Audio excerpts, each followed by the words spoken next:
बांग्लादेश के इतिहास में इतना काला दिन, इतना बुरा दिन और नहीं आया। ये इतना बुरी हुआ कि पूरा जाति, आज पूरा देश आज रो रहा है।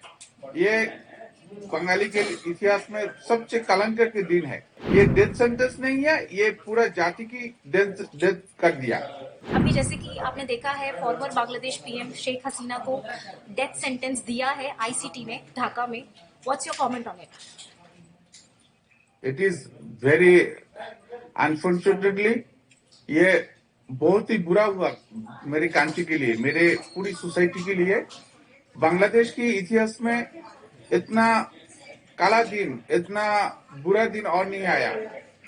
बांग्लादेश की 18 करोड़ जनता है। 18 crore peoples are rowing now, they are crying. ये इतना बुरी हुआ कि पूरा जाति, आज पूरा देश आज रो रहा है। ये बंगाली के इतिहास में सबसे कलंक के दिन है, सबसे बुरी दिन गया है।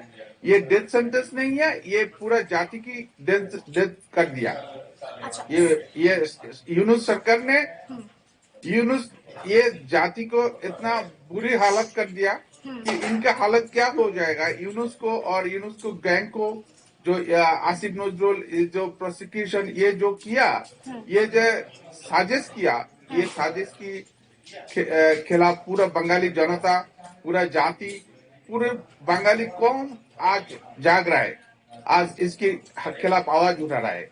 ये बांग्लादेश की आप कोना कोना में जाए, आप टेकनाफ से तेतुलिया, सारी दुनिया में, सारी बांग्लादेश में नहीं, सिर्फ मैं अभी जेनेवा ह्यूमन राइट्स कमीशन सामने से बात कर रहा हूँ, Geneva high commission of human rights office के सामने में बात कर रहा हूँ कि इधर जेनेवा में भी जितना ह्यूमन राइट्स एक्टिविटीज, जितना डिप्लोमेट के साथ अभी सुबह मुलाकात हुआ, all the diplomats, all the human rights activities and the international peoples are very denied this death sentences. I would like to stop you here. Court ने बोला है कि it's crime against humanity. हसीना के इन एक्शन की वजह से जितने भी स्टूडेंट्स थे, 6 से ज्यादा जो स्टूडेंट्स थे, उनका डेथ हुआ है due to the inaction of Hasina. आप इस पे क्या बोलेंगे? फिर और एक बार पूछिए क्या बात था। सर, कोर्ट बोल रहा है this is crime against humanity. Sheikh Hasina ने due to the inaction, उन्होंने कोई एक्शन नहीं लिया, प्रॉपर ऑर्डर नहीं लिया, जो जुलाई मूवमेंट हुआ था, ड्यू टू दैट स्टूडेंट्स का डेथ हुआ था। तो आप इस पे क्या बोलेंगे? यू आर सेइंग दैट नहीं, बात ये है कि Sheikh Hasina ji, she was the power of the government, she was the prime minister, she have the responsibility for the country. अगर पावर इन्होंने एक्शन नहीं लेते, अगर शेख हसीना ने उनका आईन श्रृंखला, उनका जो soldiers, law and order forces अगर एक्शन में नहीं होते तो कम से कम और 50,000 लोग मारा जाते। जो उनका जो साजिश था, जो स्टूडेंट्स तो सामने थे, स्टूडेंट्स तो कम से कम क्या है, ज्यादा से ज्यादा 500 से 600 स्टूडेंट्स थे, लेकिन ये जमाती इस्लाम, बीएनपी और डीप स्टेट फ्रॉम यूएसए, ये जो इतना बड़ा इंटरनेशनल साजिश थे शेख हसीना की किल करने के लिए, मारने के लिए, तो ये अगर हर कंट्री को, हर मुल्क को ये होता है कि जब लॉ एंड ऑर्डर फोर्सेस उनका ड्यूटी पालन करना होता है।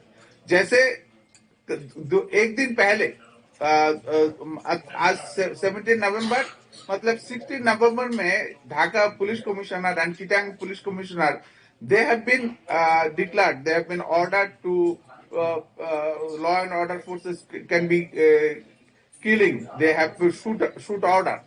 So ये जो उन्होंने शूट ऑर्डर दिया, तो शेख हसीना की क्या खिलाफी था जो उन्होंने, उनका रेस्पॉन्सिबिलिटी है। ऑर्डर तो उन्होंने दिया नहीं, ऑर्डर तो शेख हसीना ने नहीं दिया। जब इसका साजिश थे ऐसे जे पुलिस को मारने के, एक को एक पुलिस मारते वक्त पुलिस को रेस्पॉन्सिबिलिटी है जो उनका खुद को सेव करने के लिए वो कुछ कर सकते। इधर तो ऐसे नहीं हो रहा है कि पुलिस को मार रहा है आज के, लेकिन उन 5 अगस्त से 4 अगस्त 3 अगस्त 2024 में ऐसे साजिश थे कि पहले पुलिस को मार दो, more than 3,000 So police has basically, been you are killed. saying it's a conspiracy created by Yunus, right? Is a big conspiracy by the Yunus and the other some teachers, some NGOs, all those the pro-Pakistani people Okay, sir. who are the pro-Pakistani, who are the defeated on 1971. They have been the conspiracy to kill the Sheikh Hasina. Okay, my last question to you, sir. Do you think so? Yunus is running the government, or this Jamaat Islamia, whatever you're saying, they are running it? What do you think? Who's running it? And what is, as we Exactly. have seen, atrocities चल रहा है, इतना massive killing हुआ है, पूरे nation ने देखा है, UN ने भी इस पे बहुत कुछ बोला है. What do you want to say it? कि बांग्लादेश का फ्यूचर क्या है under Yunus, how things will go, because हम सब ने और देश ने देखा है कि under the leadership of Sheikh Hasina things were very quite fine काम. आपको क्या लगता है बांग्लादेश का फ्यूचर क्या है under Yunus government? Exactly the last 17 years when Sheikh Hasina was the Prime Minister, the country has been improved by the developed by the economy, structure, all those.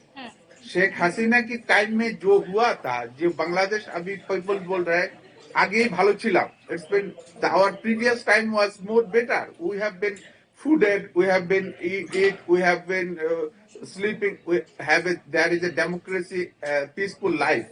So अभी जो यूनुस की गवर्नमेंट की जो टाइम जा रहा है, ये इतना लोग अभी इतना सफर कर रहा है कि यूनुस की ये शोषण बना रहा है. बांग्लादेश में एक शोषण हो रहा है, एक डेजर्ट, एक मरुभूमि चल रहा है.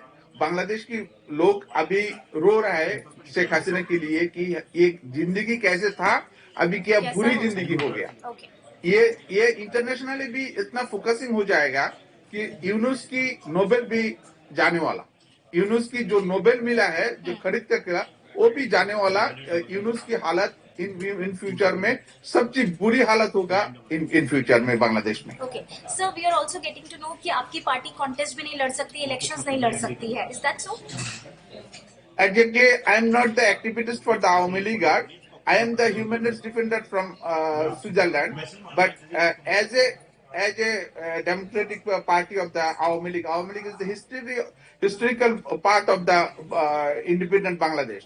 So, अगर Awami League participate नहीं कर पाएगा इलेक्शन में, तो ये डेमोक्रेसी की मुर्तद आ जाएगा. ठीक है, ये डेमोक्रेसी की मुर्तद आ जाएगा. ये इंटरनेशनली कोई भी एक्सेप्टेशन नहीं होगा. बांग्लादेश की हालत जो भी नेक्स्ट पावर में आ जाएगा, उनके लिए और भी बहुत बड़ा मुसीबत हो जाएगा बांग्लादेश चलाने के लिए.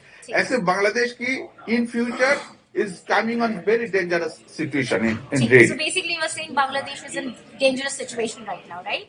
It's really very going on happen every day. Is Bangladesh last 16 months there have more than 5,000 people has been killed, and the disappearance more than 3 lakhs people's disappearances from the house.